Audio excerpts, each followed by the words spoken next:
Welcome to the More Than Anxiety podcast. I'm Megan DeVito, and I'm the life coach for stressed out and anxious women who want more out of life. I'm here to help you create a life you love to live where anxiety isn't holding you back. Get ready for a lighthearted approach to managing anxiety through actionable steps, a lot of truth talk, and inspiration to take action so you walk away feeling confident, calm, and ready to live. Let's get to it. Welcome to the More Than Anxiety podcast. This is episode 53, and today this is going to be the most perfect episode I have ever created. Actually, I'm just kidding. Today we're going to talk about why this episode is not perfect, and you won't find a perfect episode here, ever. So don't get me wrong. I record some seriously great podcast episodes with tons of valuable information about anxiety and stress. I fit in all the things, and not a single one will ever be perfect. So if you're wondering now if this is the right place for you, maybe you were hoping to find out how to be more perfect, then yeah, you're exactly the right place.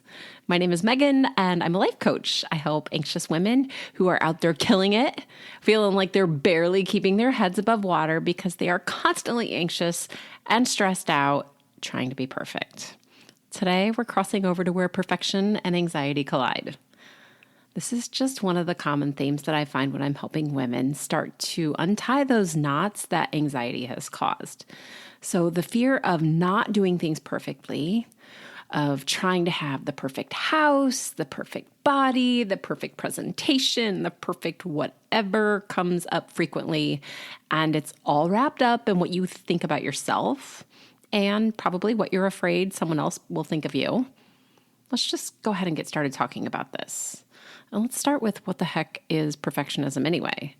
Perfectionism is a personality trait where someone, probably you, holds yourself to excessively high personal standards. I don't mean a high standard as in I want to do well and be like prosperous and all those things. I mean like obscenely high. So people who are perfectionists tend to be pretty self-critical about how much they do, about how they look, about how their work is done, or whatever else is on their mind. They also sometimes expect those standards out of other people. And one of the things that I hear often from women that I work with who are dealing with perfectionism is that they just don't see a problem with aiming for perfection. And I get this, but let's be clear. Wanting to do your best and holding others to a high standard is not the same as perfectionism. Having this healthy work ethic and setting high goals and tying up loose ends and doing your best is great. But when you strive for flawlessness and only focus on what doesn't work, that is entirely different. So let me give you an example of what this might look like for you and what it worked like recently with someone I was coaching. I was working with somebody who was incredibly intelligent, really excelling in her career, and who was becoming more anxious all the time. She was taking her work home with her, trying to have this like perfect next step and the perfect process in her work. She was incredible, like the dream employee. And she was staying up super late, waking up in the middle of the night to work on or to come up with new ideas. And it was all because of this fear that she would miss a thought or an idea that was absolutely necessary for her to be able to make it to the next level in her industry. And she was exhausted and feeling super overwhelmed and anxious from not only missing out on sleep, but also from being constantly vigilant to be sure that she didn't miss anything. But here's the thing. She knew that she was full of lots of really incredible ideas. And she also knew that she was great at her job. But her need to be perfect was what was holding her back. It's not that she thought she was no good at all. It's that she knew she was good, but not quite yet perfect. Maybe that sounds like you. So this problem of trying to do and to be perfect isn't new. It just seems to be more prevalent than it has been in the past. And I recently saw an article, and it was speaking mostly about millennials and Gen Z and how they are falling so much into this perfection trap, maybe due to helicopter parenting. And as a Gen Xer, I don't know how we landed here or flew over, I guess, if we're talking about helicopters, but I'm definitely not a helicopter parent. My mom might have been a little more helicopter-y than me, which is funny because she's definitely not a Gen Xer. But maybe this is due to like generational things. Maybe it's due to social media or social standards. Maybe it's due to the economic and that world climate of having to prove ourselves all the time to feel like we're not going to get anywhere. Whatever it is, it's causing more mental health issues and more reluctance to even step out or step up. And we need these generations running on full force. I don't know if you've noticed, but it's been really hot this summer. And my greatest existential, I don't know if we want to call it a crisis or dread or anxiety, always comes from the climate. And I have to really hold a lot of stock in these Gen Z and millennial people to be able to help us solve this problem. And when they're afraid to step out because they're afraid they have to be perfect, this is a major concern for me. So if you are listening to this as a Gen Z or millennial person, please hang tight because I'm going to tell you how I can help you stop tripping over your own expectations for yourself and for the other people in maybe your generation and mine so that you can stop feeling so anxious and stressed out and go be amazing. I really, really want you to be amazing. So let's start with the connection between anxiety and perfectionism. Anxiety, remember I've talked about this in the past, it's just a feeling in your body that causes your brain to start figuring out what it has to do to keep you safe. When you're focusing on being perfect, or even so that you fit in, or so you do enough, so you can be successful, whatever it is that you're thinking, your brain just assumes you're in danger of being kicked out of your community. This might be fired from your job, or kicked out of your friend group, or the mom club, or even whatever some standard is in society or social media. It doesn't matter. The more you focus on what you think that you're messing up or that you're not doing enough of, the more anxious that you'll become. So perfectionism is a symptom of anxiety. You get with me there? So when you tell yourself that you're failing because you didn't do something the way that you pictured it or the way that you saw it on social media, or that your success really depends on never messing up and making a mistake, you are setting yourself up for more anxiety and more stress. The more you tell yourself you're failing or that you're not good enough or that you'll never get it right, the more that is exactly what you will see. Because you're creating this cycle of shame and embarrassment that doesn't have to be there. And often it's because your step one is somebody else's step 1,547. A lot of this can be stopped by just creating goals that aren't too easy, but that aren't so off the charts big from the get-go. Instead of aiming for the end result or aiming for what you see, maybe somebody who's a little further in their career than you or somebody who's putting their highlight reel on Instagram, instead of aiming for that, let's just start with one step. Let's start with the beginning. It seems so obvious when I say it. Start at the beginning, not at the end. I love this part of coaching though. I really get to hear exactly what you want so that we can look at that big time goal, but then help you create this vision of what it looks like too. Because we see something on Instagram, and when we get really clear on what we want, sometimes that's not it. Or you see what the people who are really excelling at what you want to do, and you think maybe that's the way it's supposed to be and they've got it all together. But when you start digging into what you really want, sometimes what you want's actually a little different, and it's just the pressure to be that other person or have that other person's success that's getting you. All of that's okay. But we start this on a consultation call, and this is where I'll talk with you about what's tripping you up, or what you're stressing about, or what's causing you to feel anxious. And then we'll talk about what you want instead.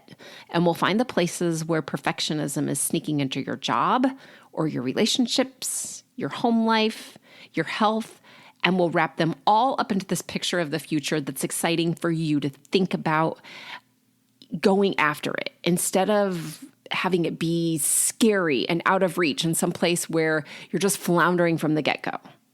You get to feel motivated and know that you're not only going to feel more energized, but you're going to have some good steps to follow just to get you started toward what you want without having to be perfect. Here's why this is different from what you might be doing right now. When you create goals and you're focused on the perfect ending with the perfect steps to get you there, you're setting yourself up for a lot of frustration, shame, and disappointment. And this doesn't look the same for everyone. For some people, perfectionism might be trying to keep their house perfectly clean all the time, looking like some post from the spruce. And for somebody else, it might be spending way too much time trying to type a simple email reply just to be sure that they say the exact right thing in the exact right way. And then for somebody else, it might be refusing to go out until they look as close to Margot Robbie as possible, or, like whoever it is that you think is perfect right now. She just popped into mind because she's Barbie, for crying out loud. Barbie's always been perfect, right? I want to stop right there though. And I want to emphasize the word think, because perfectionism always comes back to this one word. It's what you think perfect is, what you think the perfect house looks like, what you think the perfect job is, the perfect body, the perfect response, the perfect presentation. When you have this vision in your mind of what you think perfect is, and you're using that thought about perfect to show you how valuable you think that you are or you feel that you are, if that's determining your worth or your ability, you're not dealing with their perception of perfect. This gets really sticky really fast. Because who decides what's perfect? Is it you? Or is it the person that you're trying so hard to impress? This is why having an unattainable standard is such a catch-22. And please notice that I didn't say high standards. Set high standards for yourself and make them a goal to work for. But don't attach those goals to who you are as a person. You are more than your job. You are more than how your hair looks for the day. You are more than like the cereal that got dumped on your floor at breakfast. I have seen this so many times. Women telling me how they'll never be as beautiful or as thin as their sister, or they'll never be as together as their mom, and they'll never be as smart or as lucky as their coworker.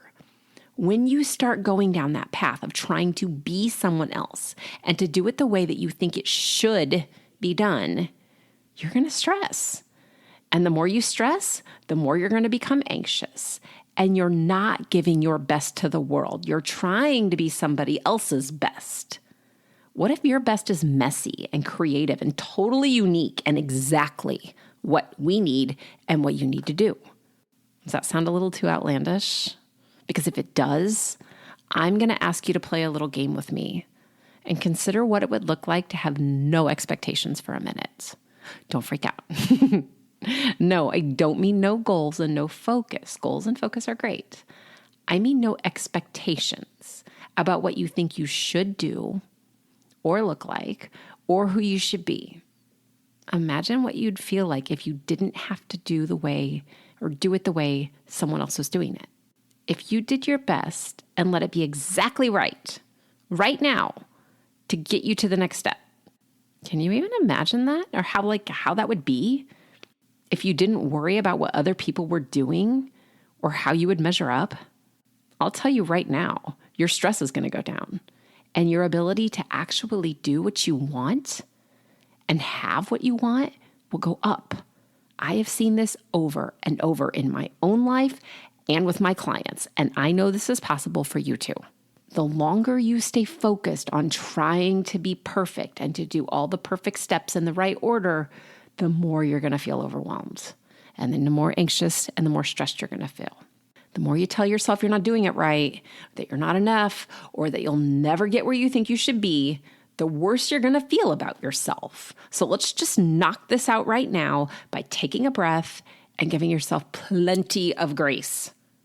Right away, we already know that you're motivated. You have big dreams and you are full of excitement. Amazing. These are all incredible things.